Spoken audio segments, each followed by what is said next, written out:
This is Recruiters on the Rise, and I'm Colleen Gallagher. Join me for candid conversations with talent leaders as we explore the work that drives them, the lessons they've learned, and how they're helping people find careers they love. The show is sponsored by Lavalier, an interview intelligence platform built by Textio. Hello, and welcome everyone to another episode of Recruiters on the Rise. I am so excited about today's guest. If you don't know her, and you've been in recruiting a long time, you need to stop whatever you're doing and go follow her on LinkedIn immediately. She is the OG TA influencer, content creator, and just an all-around recruiting legend. Many of you may know something about her as it pertains to Fireball, but we'll talk about that at the end if you don't. In her career, she is also known for she designed the Zappos Insider program that killed job postings. She's spoken at LinkedIn Talent Connect 8 times and been rated the #1 speaker twice. She's trained recruiters at companies like Amazon, Netflix, Walmart, TripAdvisor. So a lot of the technologies or applications that our listeners might be using on a day-to-day basis. She stepped away from the spotlight for a few years, and now she's back with a totally new mission, helping recruiters fight candidate fraud, which she says is about to be every recruiter's biggest problem, whether they know it yet or not. And we know that it is a problem for a lot of folks already. And so that's why I'm excited to have her here with us. She founded Tenfold and Fraud Squad. Stacy Zapar, welcome to the show. Hi, thanks, Colleen, for having me. I'm excited to be here. Okay, so you've spent almost 30 years teaching recruiters how to find great talent. We're not supposed to talk about that part. I'm just kidding. Yes, that's right. I know. I heard somebody say yesterday, they were like, I've been doing this show for, I think it was an SNL person. She's like, I'm 18. Yeah. All right. So you've spent some time teaching recruiters how to find great talent. And now you're saying, none of that matters if we don't fix fraud first. So what's going on? Yeah, I think it's a multifaceted issue. I think fraud is definitely part of it. That's certainly a passion project of mine. But if you have fraud, you probably also have volume. If you have volume, you probably also have fraud. There's also bots, auto apply, easy apply. Every resume looks alike. We've got cheating, resume embellishment. We've got overemployment. We've got deepfakes, proxies, synthetics, catfish, you name it. We've got a lot of noise in our funnels. And so in my mind, how can we talk about recruiting best practices when we've got all this stuff cluttering and polluting our pipelines? We can kind of clear that away, then we can do what we do best. And so that's sort of my mission, is to help eradicate that. And yes, fraud is a big part of it, but that's not the only part that's kind of cluttering up our funnels right now. My job, real candidates shine through, restore trust, kind of let us do what we do best as recruiters. Well, it's interesting because I think if you're not in the TA space on a day-to-day basis, and I've even talked to folks who are not, and they're like, what do you mean fraud is an issue? Like, I don't get it. Why is that even a thing people are doing? And so how would you help give some broader recognition to this to like really help folks maybe outside the day-to-day to understand like, what's the genesis behind this? Like, why are people doing this? Like, how real is it? Because, I was talking to somebody today and they were like, this can't be that pervasive. And I'm like, I'm hearing from everyone that it is incredibly pervasive. So like, what do you respond to that with, like, for the naysayers around this? It's one of those things that, yes, anecdotally, I'm hearing it all over the place. The CEO of Zapar a couple of weeks ago did a post where he said, we did this posting and 80% of the applicants were fraudulent or fake. They weren't just even fraudulent. They were just not real people. And there's a huge volume that they're dealing with as well. And if you are dealing with volume and you're dealing with fakes and like, what's going on and why is it happening? And I see a lot of people commenting like, what's the end game? Like, I don't get it. So there's 6 different personas that I've kind of written out as sort of the different types of job seeker. Everything from the real good, well-intentioned actual job seeker all the way through to the deep fake kind of fake candidates and organized crime and organized fraud rather, and everything in between. So when it comes to getting the word out, I think, awareness is the first step in any of this. We have to drive awareness. The CTO of Google Cloud, which is called Mandiant, he recently said that he had talked to the CISOs, the Chief Information Security Officers of almost every single Fortune 500, and they had confessed to him that each of them said they had hired at least one, if not a dozen, if not several dozen North Koreans specifically. And these are all people who are using a false identity. Sometimes you can tell who they are right away. Sometimes it takes 6 months to find out who the person is. You know you have someone who's not telling the truth. So it's a very pervasive issue. And his coworker at that same event, I forget his name, you'll have to forgive me, I can send it later, but he said, it's not a matter of whether or not it's happening to you. It's just whether or not if you don't see it, it doesn't mean it's not happening. And he didn't mean fraudulent applicants. He meant you're actually hiring fraudulent candidates. You are.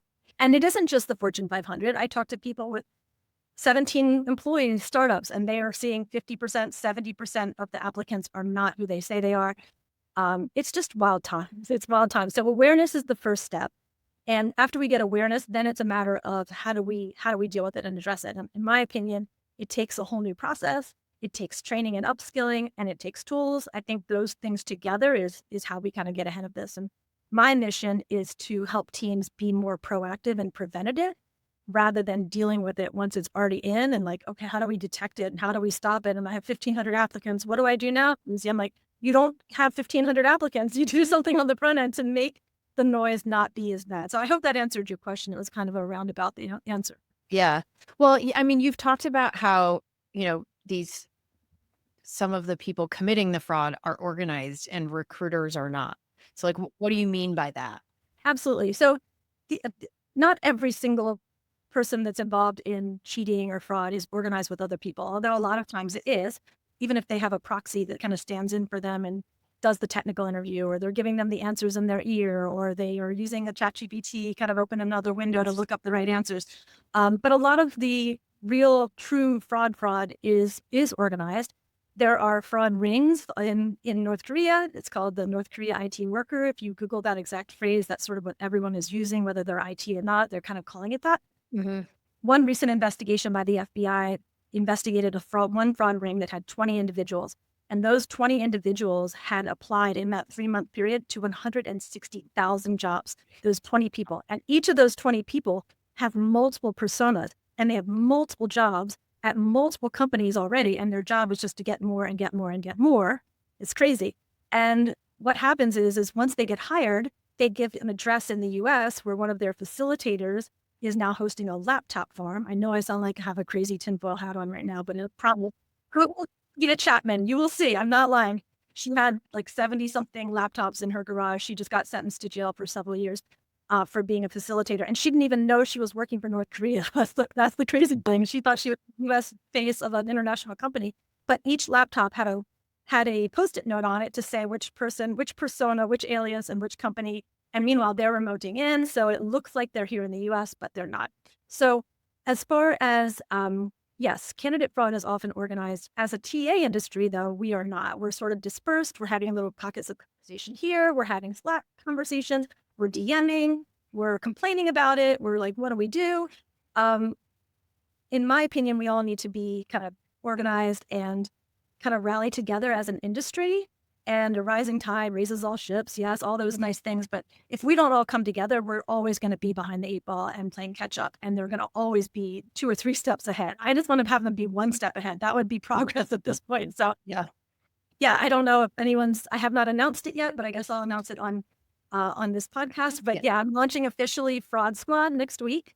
It's going to be live. I'm very excited. Fraud Squad is a free community for talent acquisition practitioners. Each person is verified for identity as well as credentials to make sure that they meet the criteria for membership. They're not a vendor, a job seeker, a hiring manager, a deepfake, whatever. No proxies, deepfakes here.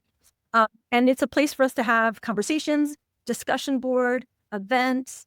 We're going to have, a central repository of resources. We are going to have meetups at some of the big conferences that are coming up. I'm starting something called the Angel Network, which I'll tease out right now. I won't keep going on and on. I'll take a breath. So all kinds of ways that we can support each other and rally together. The most important part of Fraud Squad is that it is a place where we're having conversations in sort of this safe place where we're not having it and broadcasting it to the bad actors out there. So all of our tactics, all of our conversations, our strategies, our game plan is not being broadcasted. So we're kind of keeping it under wraps a little bit and able to have more impact and not always have the, you know, our be circumvented ahead of time before we even have to try out our thing that we're going to try out. So it's 100% free. It's a talent community. It's people talking to people. It's member driven.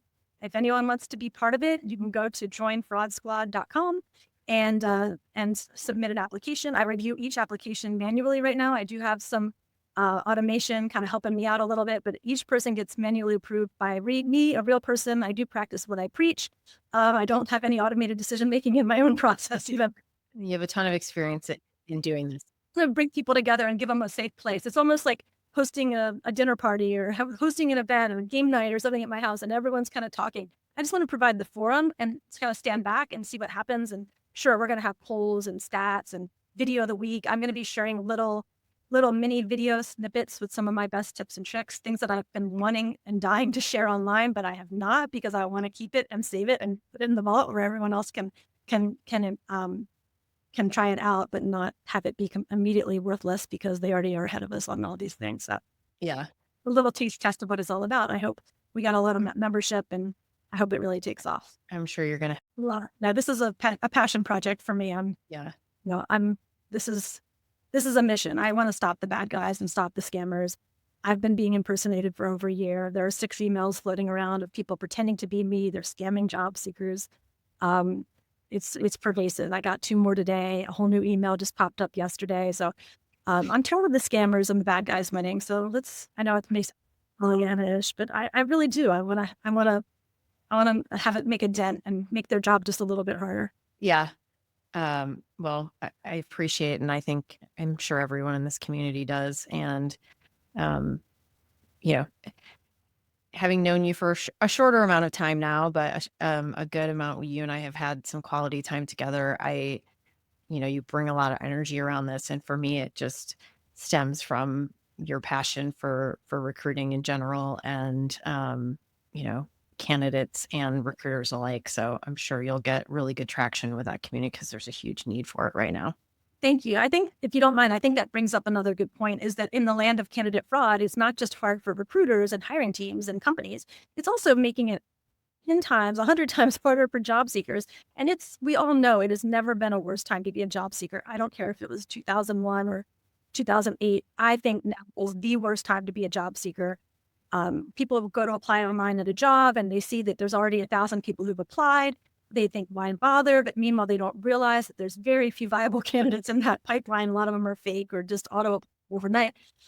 So anything that we can do, everything that we do to stop fraud, stop volume, kind of cut through the noise, it's helping the real candidate sort of shine through.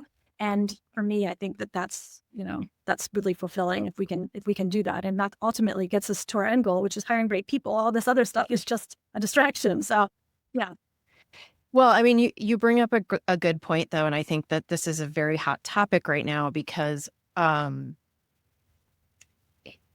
we do see there. It is so. I agree with you. It feels like one of the hardest markets to be in terms of being a job seeker. And I've been around for the 2001, 2008 as well. Yeah, yeah. I had a friend who I ran into. I knew she was supposed to be starting with because Arthur Anderson was still around at the time. She was supposed to be starting with them in the fall of 2001. And I went to the mall and, was shopping and she was working at Banana Republic. I've been through it, but yes, I digress. But I think it is a challenging time, but I think what we're hearing from a lot of candidates is AI is being blamed for why it is so challenging. So I'm curious to get your take there. How would you frame it to a candidate and in a positive way?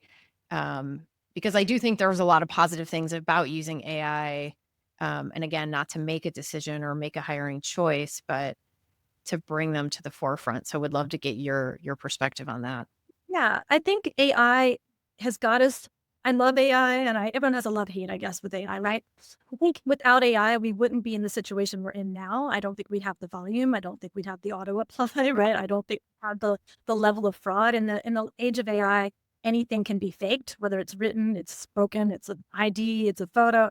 it's so easy to generate fakeness at scale, at no cost in seconds. So it has contributed to all the things that I'm hoping to combat. However, I do think, I do think AI can be a wonderful tool and it can be leveraged in really smart ways. I just want to make sure that, in my view, I think, and I'm not saying anything novel here, but I firmly and strongly believe that AI should be used or humans rather, I should say, or should be thinking, writing, creating, deciding, and the AI should be refining, editing, coordinating, pattern matching, like really kind of keep those things. And when it comes to being a job seeker, yes, you can use AI to zhuzh up your resume a little bit, but I highly recommend you write your resume, you put a little flavor in it, you put a little you into it, that kind of thing. And then you can kind of do an AI. But if you have AI writing your resume and you have the job posting smushed together, stick it in AI and pop it out, you are going to look like every other candidate, every other app in there. And when they all look the same, we suddenly have no signal. All resumes are suddenly noise, and we have to decide other ways. So that's why we see teams going on and just doing sourcing, or, they've turned off job postings, or, there's a time and place for all these things, or they're just doing referrals, none of which are fraud proof necessarily. There's still candidates can be sourced who are fraud, or, and there's still referrals. It's very well known. Speaking of organized, the fraud rings, they all refer their buddies for jobs, of course. Like, why wouldn't they? But to answer your question, I think AI is kind of a blessing and a curse. It's gotten us where we are. My main thing for the recruiting side is if we take our 2019 hiring funnel and our normal processes and we just layer AI on top of it, we take a funnel and a process that's broken and we just make it break faster. And that's how we've ended up where we are with 1,500 applicants overnight. And it's all like, so if we kind of first take our process, look at it, reevaluate it, kind of redesign it for today's age, train our teams and give them the upskilling they need. And I can talk about that in a little bit, of course, kind of the things that I think we need to be doing differently. Then we apply AI on top. All of a sudden, we've got a well-oiled machine that's running super efficiently versus a broken thing that's just running all over the place out of control. So I don't know if that answered your question exactly, but both around AI and as a job seeker, as a recruiting team, there's good and bad. Yeah. Yeah, I think it's also that, recruiters are not bringing AI into the mix, because they're looking to, uh, detach themselves from a decision-making process. They're using it to help combat some of the things that you're talking about. I think, like, um, it I feel a lot for both candidates and recruiters in this market, because I think recruiters we know that the number of recs that recruiters are being asked to manage now relative to a couple of years ago has gone up almost, 2x.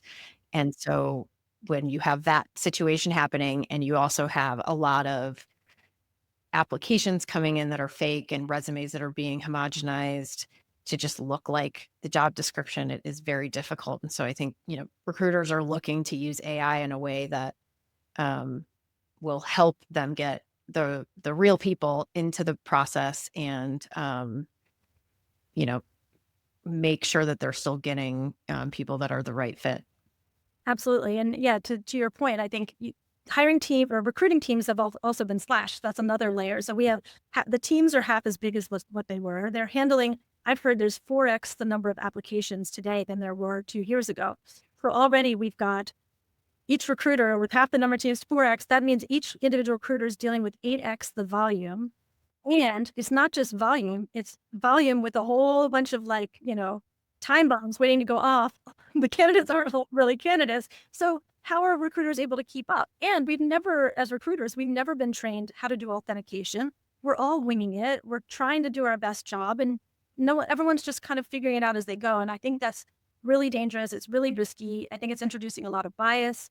I think a lot of candidates are getting very bad experiences. They're being asked to hold up their ID and their passport up to the cameras. So it could be screenshotted and passed around the team and stored who knows where on some recruiter's depth. All kinds of shenanigans. Again, I'm not pointing the finger at recruiters. I have a lot of empathy. I've been there myself. I was, recruiting for roles, not very long ago. And so as far as that goes, I think we need to have a little kind of pause and think, what are we doing to empower our recruiters to deal with the situation they're in today? And I think it's an impossible task to do it really well. And anyone who is a superhuman, in my opinion. Well, you just mentioned your sort of like the three different items, and you talked about reskilling. What does that mean to you? So I think, and I hope this doesn't sound like it's like a pitch or whatever, but I really believe this. I'm calling it candidate curation. I kind of equate the process of developing a short list of candidates today, similar to what an art curator has to do in a museum. Mhm. And it's not about getting as many as you can or flicking whatever up there and it sticks and hoping for the best. You don't assume every single, art of work, piece of art is, a fake. And you have to really be kind of intentional and thoughtful and treat each piece like it is priceless. And I do think this candidate experience thing kind of weaves in. So candidate curation is what I'm calling it. And it is a very simple concept. It is, instead of doing talent attraction at the top of the funnel, assessment in the middle, and authentication at the bottom, which is 2019 and before, it's how we've always done it. Now, I think every single point through the whole funnel, continuously, we have to be doing all three at the same time. Continuous talent attraction plus assessment plus authentication. Each time there's a candidate touch point from the very beginning all the way to the very end. I can give examples of what that might look like, but talent attraction at the top of the funnel, of course, has always been important. But in the age of auto apply, when people aren't, you don't even, candidate may not even know they applied to your job. So suppose they make it through. Now they're meeting with the hiring manager and they may not even have read the job description in any great detail. They may not have heard of your company, but they made it that far. And so they're going with it. I just think that intent and interest is really important to gauge more than ever. Talent attraction has always been about repelling the wrong person who may not be successful or happy at your company or in that role or on that team, and attracting the right person. Certainly in the age of fraud, that's very important as well. So I think that needs to be baked in the whole process. Assessment in the age of AI is completely different. We have to think about it differently. All AI use should not be cheating. We should have AI usage policies that are transparent on both ends, so candidates and recruiters kind of know how it's being used and when it's okay and when it's not. We should be assessing for AI ability. We should be doing prompt audits to see, are you using AI to think for you, or are you using it in a really kind of, smart way and you're getting really great results in a short amount of time. Authentication, obviously from the very beginning, we have to be kind of looking at things through that lens of, is this person real? Is it who they say they are, et cetera. You know, all kinds of, I can give a million examples. I could go on and on. This is what I think about day and night. So, or so, but just go on and on. Well, I mean, I think the way you frame this, where it's not like a funnel that, moves along, it gets smaller, and you do the assessment and authentication towards the end, brings up another thing, is because I think a lot of people, when they hear candidate fraud, they think about fake applicants at the top of the funnel, but it goes a lot deeper than that. So talk a little bit more about how that shows up. Right. There's all kinds of fraud. There's resume fraud, which is on paper or in the application or on their LinkedIn or on their resume. These are things that they're lying, or they've stolen someone else's whole profile and stuck their name on it or a fake name on it. They might have a Franken profile where it's partly this person, partly that person, partly them, and it's some kind of amalgamation. There are people who are real people and they're just using AI in an innocent way, but it ends up looking generic and flat, and that makes it just have no signal whatsoever, and you can't really evaluate them.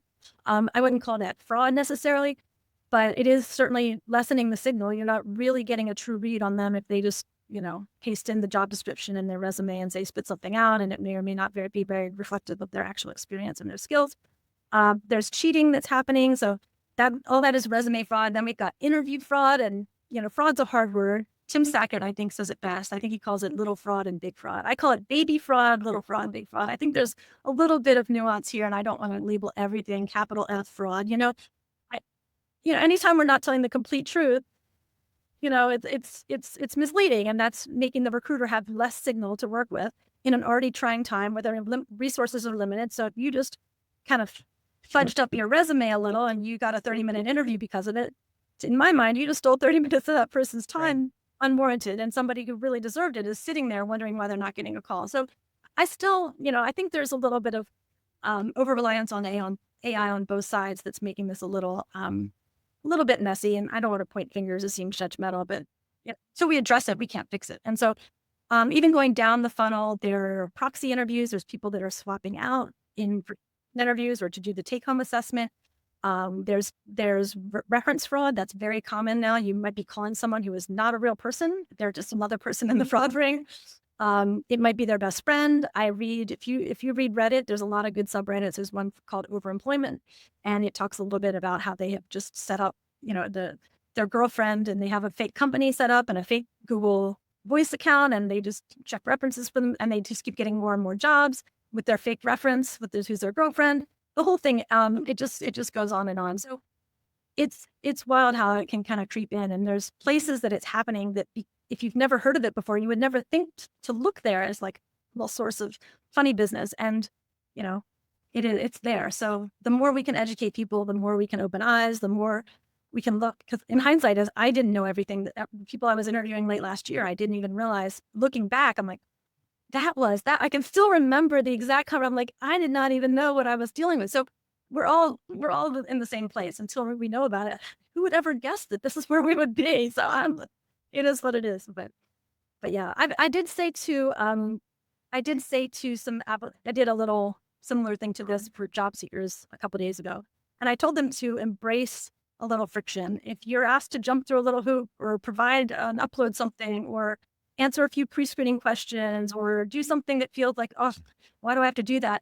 I told them to view that as sort of a friendly environment where that means the recruiter is rooting for you. They are hoping to sift out some of the noise so that you can shine through. So don't walk away when you see that. You're walking away with all the bad actors who don't have time to deal with it. And, for them, it's a numbers game and ROI, time versus investment versus out. Go ahead and embrace it. And even if that means talking to an AI interviewer, a lot of people I see, they're digging in their heels. I'm never going to talk to a bot. And, I think we need to be, you do you. I'm not going to say I'm going to every time be super stoked if I had to, but it does mean that they are dealing with volume. They have capacity issues. And this is their way of having real people like you shine through. And they're looking out for you whenever you see something that feels a little frictiony or a hurdle or a speed bump of any kind. I think those are the teams that are actually, they're not creating a worse candidate experience. They're actually looking out for the candidate. And we just need to vocalize that to the job seeker market that, hey, this is actually a good thing. Friction is your friend. I keep saying that. So intentional friction, invisible friction, there's all kinds of good friction. There's also bad friction. So we need to be really, intentional about where we apply it and what kind. So. Yeah. I mean, you sort of alluded to this, or you said this a bit ago, but what we're seeing now because of all the top of funnel fraud is that, some companies are just abandoning inbound entirely, no more job postings, fully outbound, only sourcing candidates you find. And you've done this before when you at Zappos. Like, do you think that's the right move now? Or I think it really depends on the circumstance and the company and kind of every company has a different sort of threshold for what they're willing to do and what they can handle and what they can afford to do. A lot of companies are now flying every single person in for a final round. Not every company can afford to do that. I see some companies that have gone dark and they're not posting anything anymore. And it's purely sourcing. I have some companies that is referral only. None of these are fail safe. But, in Zappos' case, what we did is we had the average person, because we only recruited in Las Vegas. And it was all in person and there was no exception. And, so we had a very limited, finite talent pool. And the average person was applying 8.6 times a year for our company. I say our, but, and we were sending them 8.6 rejection letters every year. And it was the same role over and over. And so we had these evergreen kind of roles, but every time. And so it just became this cycle of a bad candidate experience, right? What we did is we kind of created a front porch called the Zappos Insider Program. Hey, if you want to come work for Zappos, raise your hand, be an insider. We're going to have events and this, and it's like so it was sort of this thing where they could raise their hand and they're always applying. They've indicated that they're interested. Then we can reach out. So we didn't only source and we didn't pull down job postings for tech roles because we didn't have that issue in tech. We didn't have 26 applicants. We didn't have enough applicants for that.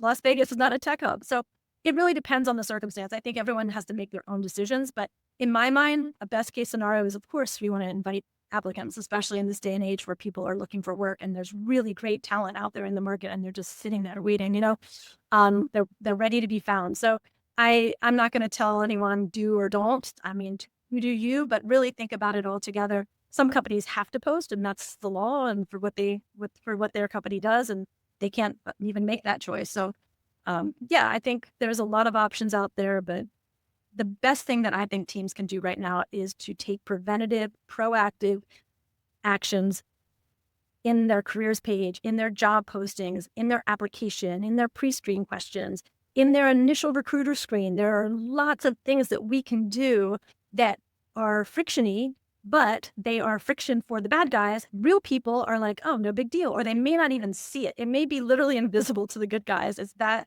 there's a lot of things, and I don't mean to vague book. I hate when people vague book. But at the same time, I'm like, I want to talk about them, but I'm like, oh, join Fraud Squad. Let's talk about it. I want to put it all out there because then it, you know, but for instance, one thing that you can say is, this is not, top secret. There are deterrents, right? I have deterrents and I have tripwires. Deterrents are things that you announce broadly to your audience, and they're transparent. They're just, hey, this is what's going to happen. We use tools that may detect cheating or, AI usage. We have an in-person process for the final round of all interviews. You may be asked to come on site for onboarding before your first day or as a pre-onboarding.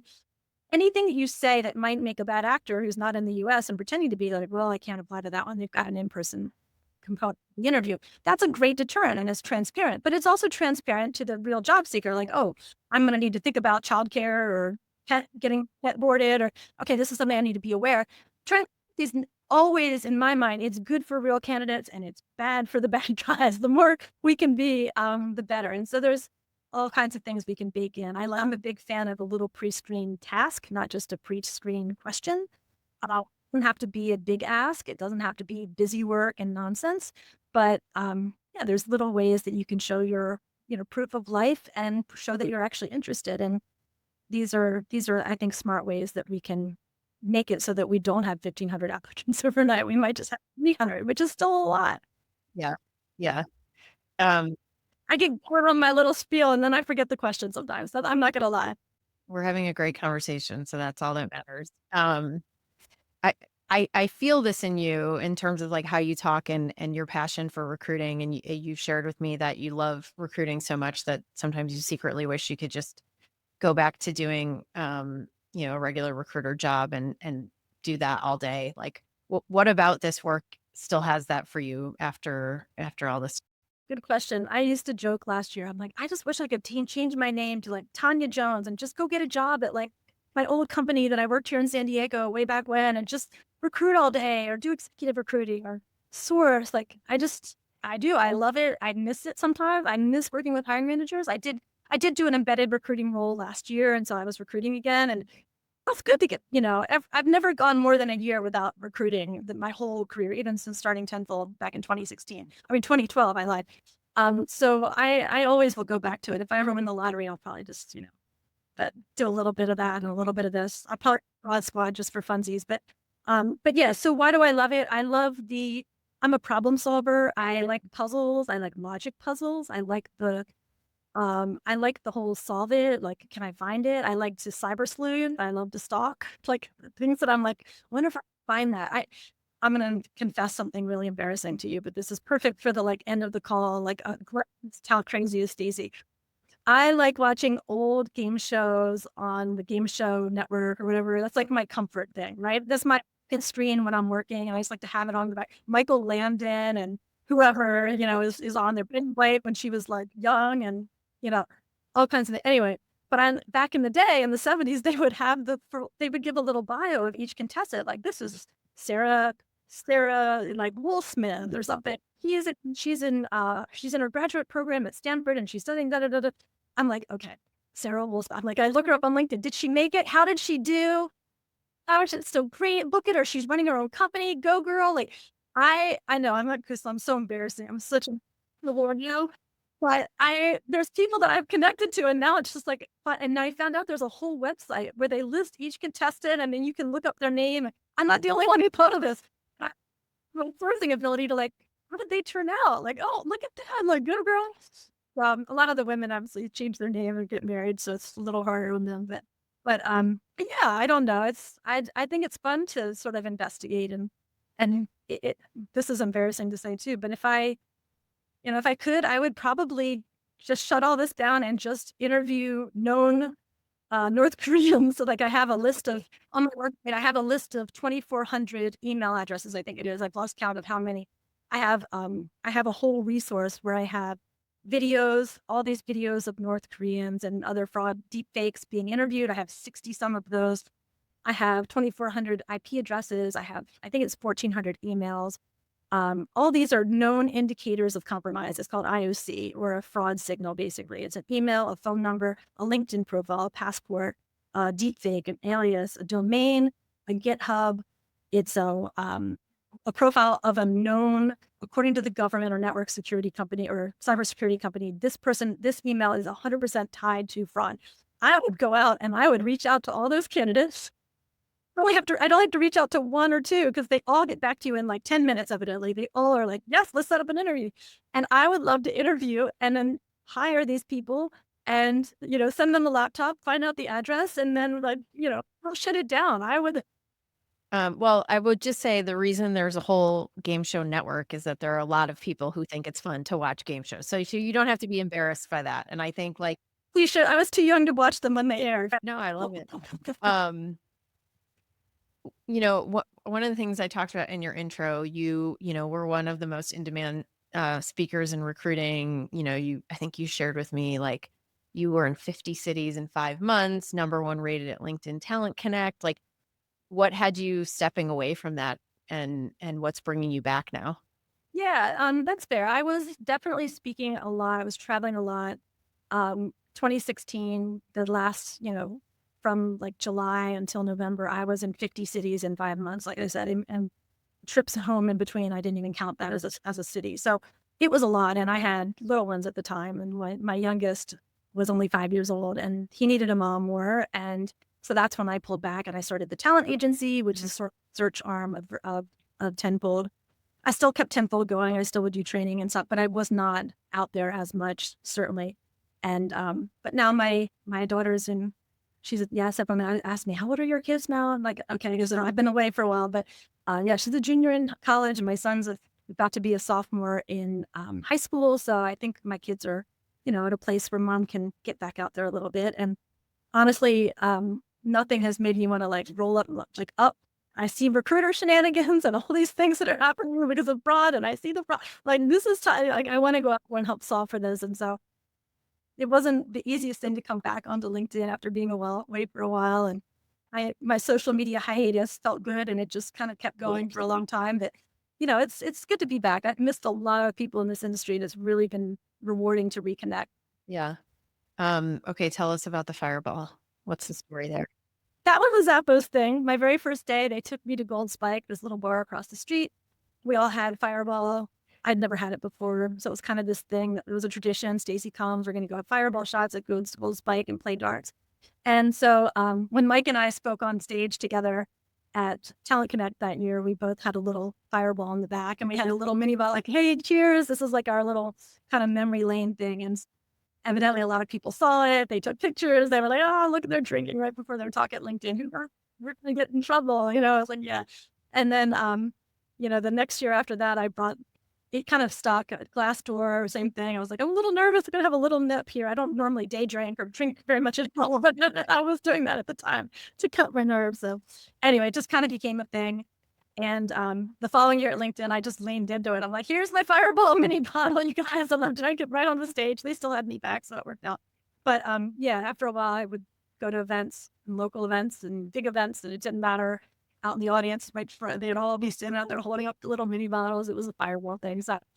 But then there was a Fireball incident in Vegas. I don't like it anymore, and I don't drink it. So nobody send me Fireball. Done with the fireball, just to be very clear. Yeah. One time while it lasted, Fireball used to follow me on Twitter and online, and we'd talk. Oh my God. Hilarious.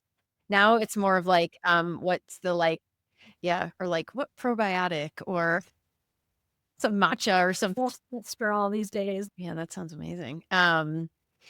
Okay, one question I like to ask is, as we wrap up here is if you met yourself a day or two after graduation, what advice would you give yourself, knowing what you know now? I would say these kind of go together, but I would say take more risks. You're going to regret things you didn't do way more than the things that you did do. I didn't launch my business until I was 39, 40 years old. Now I'm telling you my age exactly because it was 2012, but anyway. And that everything has been so great, but up until then, it never even occurred to me to go off on my own and do my thing and kind of believe in myself and kind of chart my own path. And so, I don't know if I had to look back, I might have tried it a little sooner and taken a few more risks and not always played it safe. And but I've taken plenty of risks along the way. I moved to San Diego, sight unseen, with a guy I'd been dating 6 months who was a cute surfer dude, and now we're married 30 years later with 2 kids. So it all works out, and well, I think the risks are, if they're calculated, I think they're not to be kind of shied away from necessarily automatically. Go ahead and go, especially when you're young, you can afford to mess up, right? And then the repercussions are so much less than when you're at a certain age and you have a mortgage and you have kids and everything else. Like, go for it. It's a great answer. I love that. Um, all right, last question, hopefully easy. What do you do for fun outside of work? That's a good question. I like to, this is so nerdy. I'm a gamer. I'm not an outside person. I'm an inside person. I like gaming. I like logic puzzles. I like Sudoku. I like playing card games like spades. I know this is all ridiculous. I like to do yoga. I love to travel. I hope to retire in Europe, not, too far in the future. I'd love to live in Spain or Portugal or France. I have to live somewhere where you can surf. So there's very limited options in Europe. Oh my gosh, Stacey, I feel like I could talk to you forever. This is so much fun. So much good stuff to learn. So I think this will probably air the week that you're launching. So tell folks more about like how they can find you, how they can find and apply to the Fraud Squad. Where can people find you? Yeah, absolutely. You can find me certainly on LinkedIn. I'm not back on any of the other social channels yet, although I did create accounts on each one for Fraud Squad. They have no followers yet. LinkedIn's a good way to follow to connect. Also, join Fraud Squad. Obviously, it's joinfraudsquad.com. You can, learn more about what I do. I'm about to revamp my whole website, so don't look at it.